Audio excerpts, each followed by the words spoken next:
Hello students, today we are going to study the second English poem for 11th standard, The Sower.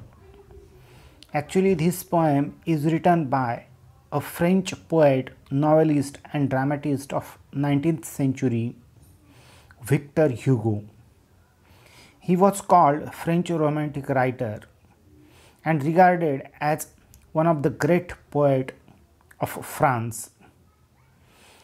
He is better known for novels such as Notre Dame de Paris, written in 1831, and Les Miserables, written in 1862. This particular poem is translated by a famous Indian poetess, Torulata Dutt. She was a Bengali poet known as Toru and written his writings in English and French. Born on 4th March 1856 in Kolkata. She is considered to be the first Indian poetess to write verses in English and French. She translated dozens of poems and completed a novel before her death at the age of 21. Her poems such as The Lotus and Our Casuariana Tree are well loved. The Sower is a translation of Victor Hugo's poem Saison de Sommeil sa, means it is evening sowing season. It is translated by Toru Datta from French to English. The Sower is a poem about a farmer who is sowing seeds. He has seen many bad harvests in his life. However, he is so optimistic of having a good harvest every time he tosses grain. So, we got the theme of this poem from these last 2-3 lines. And this is the subject of this poem, that how farmers work hard and every time they don't get good crops. But most important thing that we can see, we can learn from farmers, that they always remain optimistic.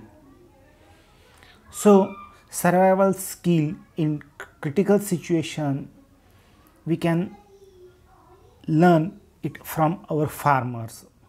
So farmers' hardships, their condition, their way of life, all things are included in this poem. Actually, poetess is sitting in her veranda and she is observing a farmer who is sowing seeds in his field after plowing. And it was evening time, though he continued his work.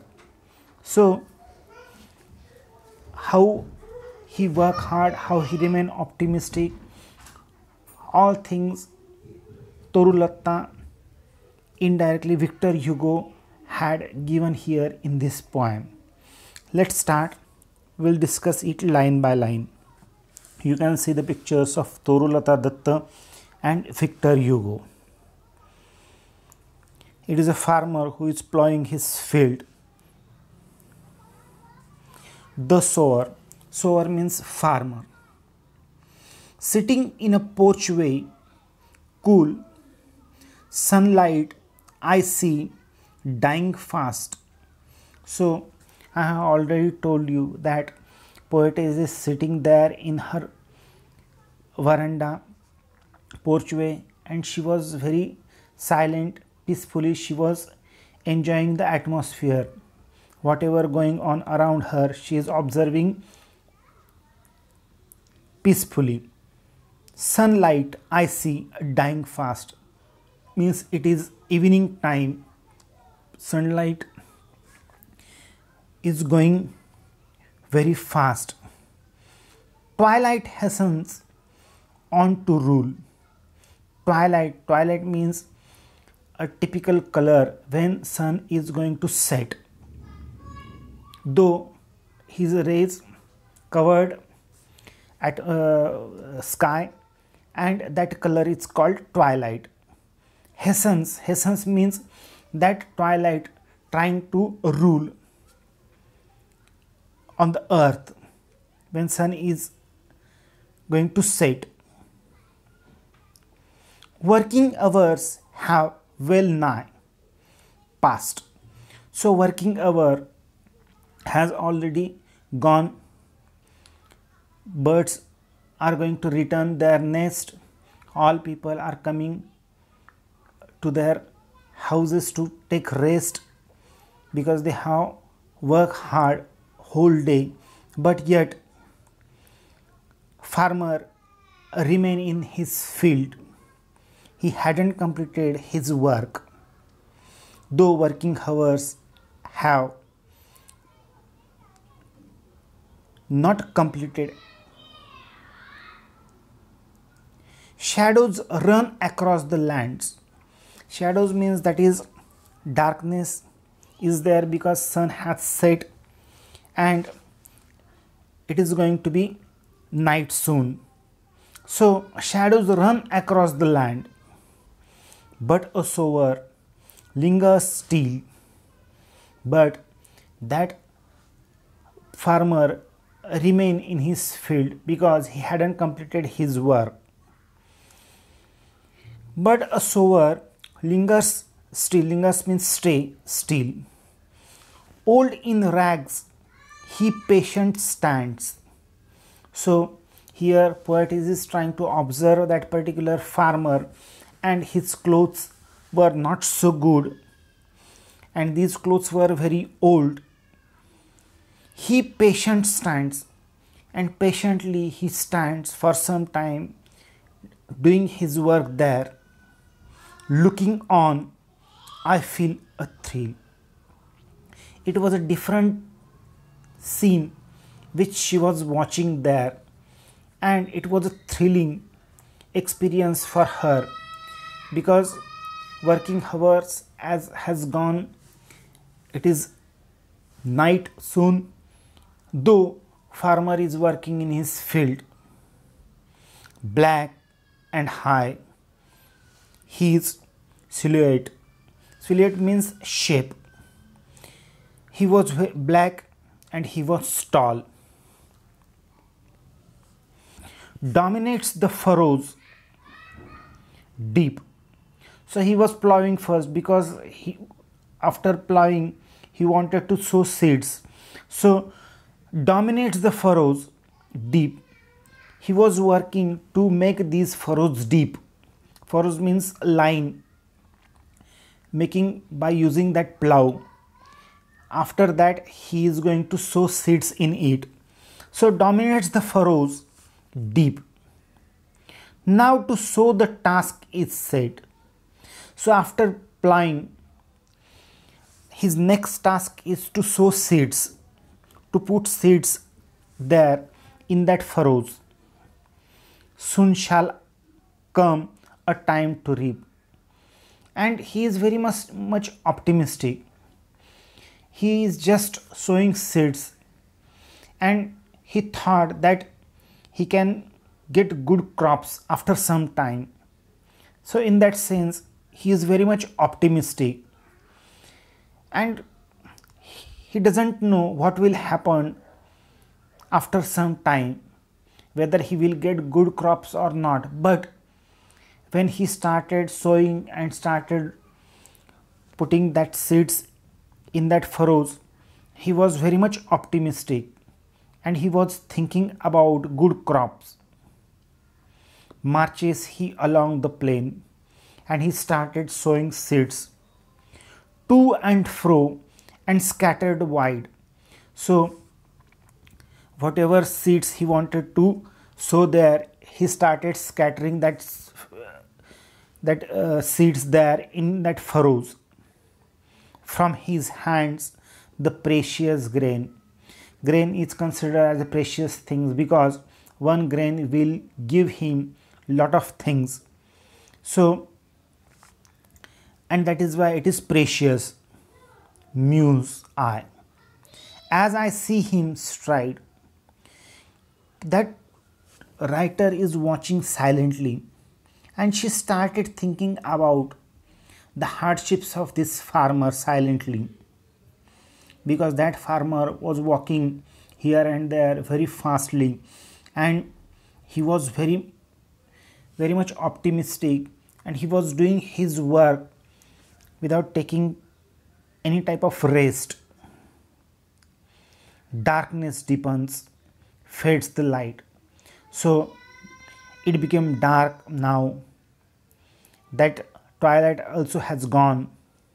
Now his gesture to mine eyes are august and strange. So it was a dark now. He cannot easily observe that farmer now are august and strange. August means noble. So he became a noble man now for him, for her. His height seems to touch the starry skies. He became very great in the mind of that poetess, because he is doing his work properly without taking any rest, with full optimistic thought he was doing his work. So she started giving respect to that farmer, and his height became very big, seems to touch the starry skies. So in this poem, Torulata Dutt is trying to tell us about farmer, their life and their continuous hardships. But most important thing that we must learn from these farmers are their optimistic views about life. When they sow seeds, they don't know whether they will get good crops or not, but they always do their work. So that type of message we can get from these farmers as well as from this poem. मित्रांनो, चारुलता दत्त ह्या Indian कवयित्री आहे. त्यांनी ही Victor ह्युगोंची कविता ही इंग्लिशमध्ये translate केलेली आहे. आता line by line आपण तिचा भावार्थ काय, त्या कवितेत काय सांगायचा प्रयत्न केला आहे कवीने ते बघू. Sitting in a porch way cool. कवयित्री तिच्या घराच्या वरांड्यामध्ये बसलेली आहे शांतपणे. सनलाईट आय सी डाईंग फास्ट. आता संध्याकाळचा टाईम आहे आणि संध्याकाळचा टाईम असल्यामुळे सूर्य मावळायला लागलेला आहे. ट्वायलाईट हेसन्स ऑन टू रूल. आणि जणू काय संधीप्रकाश आता पूर्ण आकाश भरून टाकतंय का काय असं वाटायला लागलं आहे. संधीप्रकाश यायला लागला आहे. संधीप्रकाश म्हणजे काय, तर सूर्य मावळल्यानंतर आकाश पश्चिमेकडे थोडं उजेड तिथं असतो, त्या उजेडाला संधीप्रकाश म्हणतात. रात्र व्हायच्या आधीचा काळ. वर्किंग अवर्स हॅव वेल नाय पास्ट. की अजून वर्किंग अवर्स संपलेले नव्हते एकाचे. कोण होता तो ते इथं नंतर सांगितले कवयित्रीने. Shadows run across the lands. आता काळोख पडायला लागलेला होता, संधीप्रकाशही गेला होता आणि आता काही वेळाने अंधारच होणार आहे. But a sower lingers still. परंतु एक शेतकरी त्याच्या माळरानावर तसाच उभा होता, तिथंच घुटमळत होता. Old in rags he patient stands. की त्याचे कपडे काही व्यवस्थित नव्हते, जुने पुराणे कपडे त्यांनी घातलेले होते आणि तो तिथं शांतपणे बसलेला होता. Looking on I feel a thrill. Looking on. कवयित्री त्याच्याकडे बघत होती आणि तिला एक थ्रिलिंग तिला वाटत होतं. Black and high his silhouette. की त्याचा काळा आणि उंच असा शेप, आकार ती बघत होती. डॉमिनेट्स द फरोज डीप. आता हा शेतकरी पहिले काय केलं त्यांनी, तर त्यांनी नांगरणी केली आणि नांगरणी केल्यामुळे जे चर तयार झाले होते ते चर व्यवस्थित झाले का नाही ते बघत होता. Now to sow the task is set. आता त्याच्या पुढचं काम त्याचं होतं की बिया टाकणं त्या फरोजमध्ये. पेरणं. सून शाल कम अ टाईम टू रीप. आता हा एवढा भविष्याबद्दल सकारार्थी होता की आपण जे पेरलेले ते खूप मोठ्या पद्धतीने उत्पन्न आपल्याला मिळेल अशी पॉझिटिव्ह ॲटिट्यूड त्याच्या मनामध्ये होती. Marches he along the plains, आणि तो त्या प्लेन्सवर त्या फरोजवर बिया पेरायला लागला. To and fro and scattered wide. पुढे मागे जात जात त्यांनी मग त्या बियांची पेरणी सुरू केली.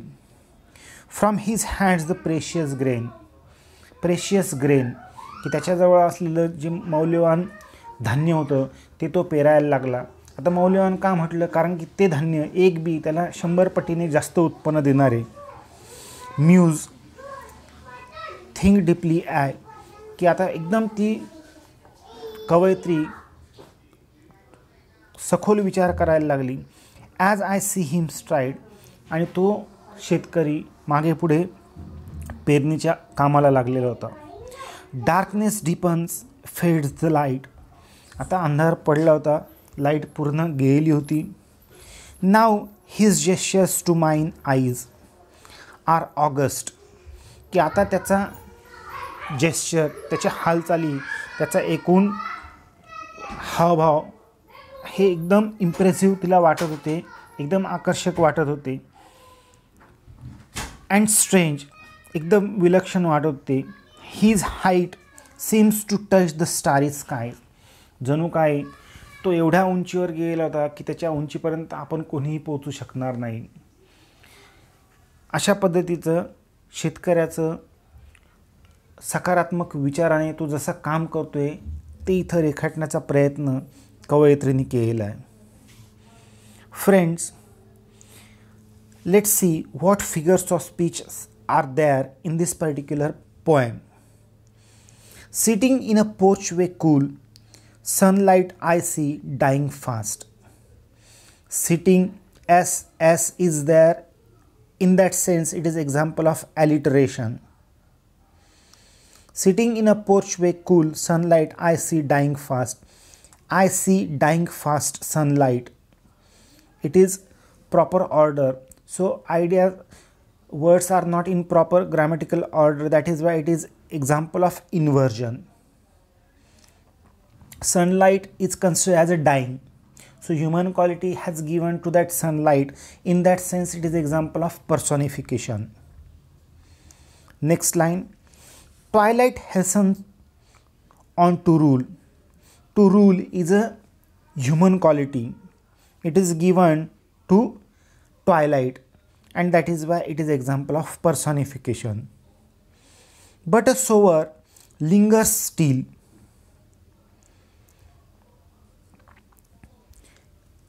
So it is example of, shadows run across the lands, but a sower lingers still. Shadows s and still s, sower s. So in that sense it is example of alliteration. Run and steal, two opposite words are there, that is why it is example of antithesis. Old in the rags, he patient stands. He stands patiently in old rags. So proper grammatical order is not followed, in that sense it is example of inversion. Dominates the furrows deep. Now to sow the task is set. So dominates the furrows deep. So D dominates and deep D. So in that sense it is example of alliteration. The furrows dominates deep. So it is inversion.